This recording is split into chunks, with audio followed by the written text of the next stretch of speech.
I had my clock running, and he finished exactly 2 minutes. Ladies and gentlemen, Jolly Rancher's speech of the night, Devante Dickinson.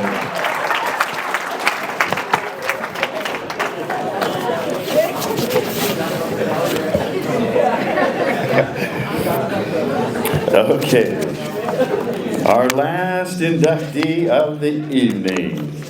Please welcome to the podium Bakersfield High School class of 1995, Andy Varner.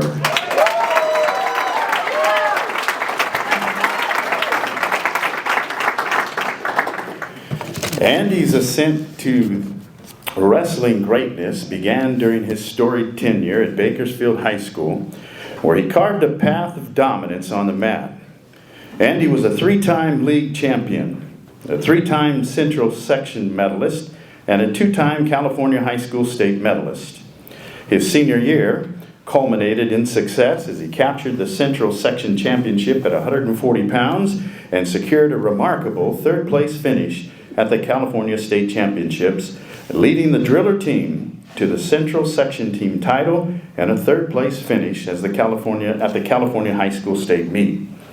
Andy's journey then continued at the NCAA Division I level, where he became a CSUB Roadrunner and strapped on the blue and gold singlet.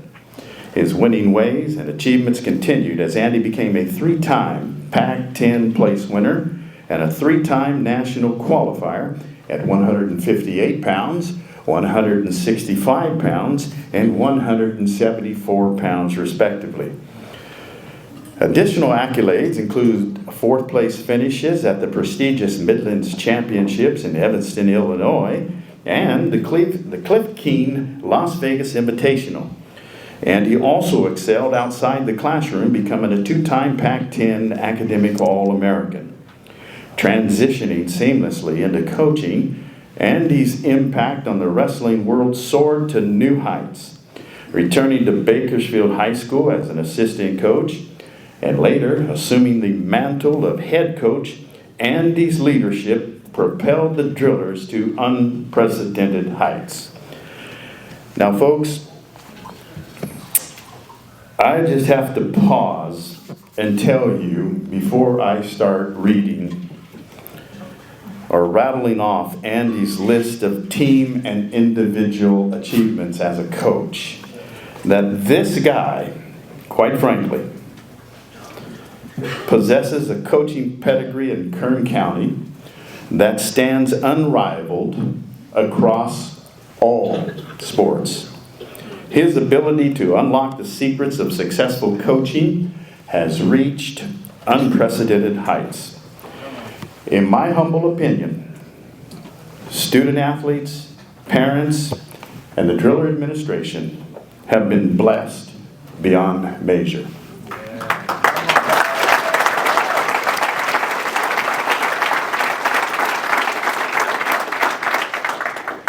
Now let this sink in. Don't let it just fly right by.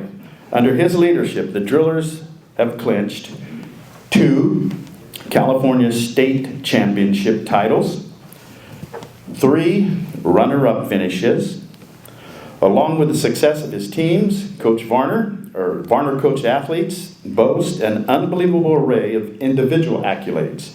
His individual wrestlers have earned 169 Central Section medals, 34 individual Central Section titles, 75 California High School state medals, 12 California High School state titles, 50 high school national All-Americans, 26 Fargo All-Americans, 7 high school national champions, 8 NCAA Division I All-Americans, 2 NCAA Division I national champions, and 1 Olympic gold medal.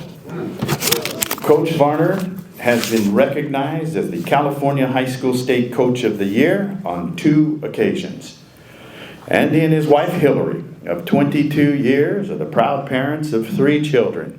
Abby, who will be attending Colorado Mesa University in the fall and running cross country. Silas, a sophomore, recently qualified for the state wrestling meet. And little 5th grader JL, who competes for the Roadrunner Aquatics Swim Club. Ladies and gentlemen, your 2024 Driller Wrestling Hall of Famer, Coach Andy Varner.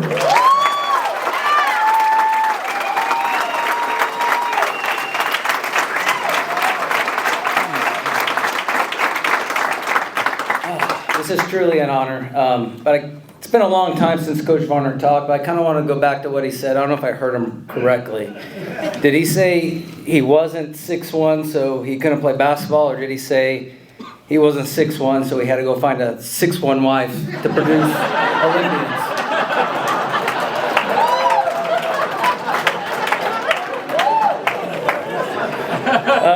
If you go to any youth wrestling tournament, you'll see kids running around with wrestling t-shirts and these cliche sayings on the back of the shirts. They say stuff like, embrace the grind, hard work beats talent when talent doesn't work hard, or every wrestler's favorite, probably most flawed, is once you wrestled, everything in life is easy. But I remember working wrestling camps one summer in college, and I saw a saying on the back of a shirt, and it kind of stuck with me. It said this. It says, it's amazing what can be accomplished when no one cares who gets the credit. And I truly did not understand what that meant until I stand up here tonight. Because I'm not here because of what I did. I'm really up here because of what others did. I'm up here because of people like Coach Cruz, who spent time going to his job and then coming and coaching a group of junior drillers who end up with producing 20 high school state medals, a state championship, and several runner-up performances. I'm here because of people like Coach Justin Golding and Matt Olenek, who understood the big picture. They understood how to develop a kid. And I'm here because of Coach Ray Hammond, who from the very beginning, we've been coaching together. He's a man who loves the sport. He's a great technician. He loves helping kids, and he always makes wrestling fun. Kids will probably remember his 80s jock strap and his trash talking. And even today, my son, when he sees Coach Hammond come in, he brightens up. Coach Hammond's here. This might be the day I get a takedown. This might be the day I get a takedown. He said his goal, I thought his goal would be to win a state title, but his main goal was before he finished wrestling, he was going to take down Coach Hammond. And he said he was getting worried, because he told me this other day, because he says he's worried that he's going to go into a convalescent hospital before that happens. I'm here because Coach Lou Montano brought this scraggly-haired little 8th grade 90-pound kid to one of our summer practices, and he said, Andy, I want to introduce you to somebody. This is Frank Lomas. He's a baseball player, but I think he can be a very good wrestler. And Coach Lou, you were right. Frank became a great wrestler for us, and he became an even better coach, and he's been my right-hand man all throughout this course.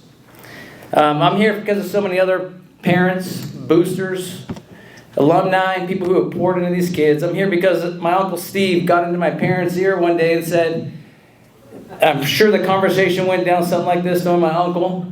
He said, hey, it's time he quit playing, which I heard him say this before, that soccer commie sport, and he needs to start becoming a man. He needs to wrestle. I'm a wrestler because of Uncle Steve. I'm a driller because of my Uncle Steve. I became a teacher at Bakersfield High because of my Uncle Steve. I became a coach at my dream job at BHS because of my Uncle Steve. He's a man who bleeds blue, and for over 50 years he's guided, he's advised this program with the same motto he's always told me, we got to keep moving forward. And I'm up here because of him. Lastly, I'm up here because, obviously, my wife. She raised our kids in the pew of church and the bleachers of gymnasiums, and she never got the credit. You don't even know this, but she even talked the doctor into inducing her early to have JL so I could go to the Olympics and watch Jake Varner win the gold medal. Who does that? Who does that? But in all seriousness, as I finished my coaching career, I remember sitting around with her and I told her, man, I'm sorry. I'm sorry for all the anniversaries and birthdays I missed, which is, if you're a wrestling coach, don't get married in March. That's a bad time. Okay? But I was apologizing to her, and she kind of got offended of it, and she brought some pictures out to me. And it was a picture of Abby when she was born, and there was 4 wrestlers. It was Frank, Jake Morgan, Travis Rasmussen, and Elijah Nasita. I think we were home from the hospital maybe a day, and they showed up at our house, and we're holding Abby and taking pictures with her. And then she gave me another picture of Silas as a toddler, and he was curled up on Chewy's lap on our couch, and he was sucking his thumb with his blanket and and Chewy was sleeping as they watched Toy Story, I think for the 100th time in a row at our house. But my wife is somebody who definitely never got any of the credit. She tirelessly worked every year that we made our budget. She wanted to make sure these kids had every opportunity she had. She opened our door to the boys. She cooked for them. She even did some laundry for them. She opened doors and encouraged them for weekly Bible study. She was the boys' biggest fan. And she basically told me she was offended because she felt like we did this as a team. That those boys were her boys and an extension of our family and our ministry. I'm up here because of her. Lastly, man, I was blessed to be a part and go to Bakersfield High and be a part of this program. And we always had the best administration. They always gave us everything we need for that wrestling team to be successful. We had no excuse not to be successful. And I know this new administration is following the same suit. And they're going to give Coach Fierro, Coach Albert, everything they need to succeed. And I'm excited to see where this program goes. Go Jillers.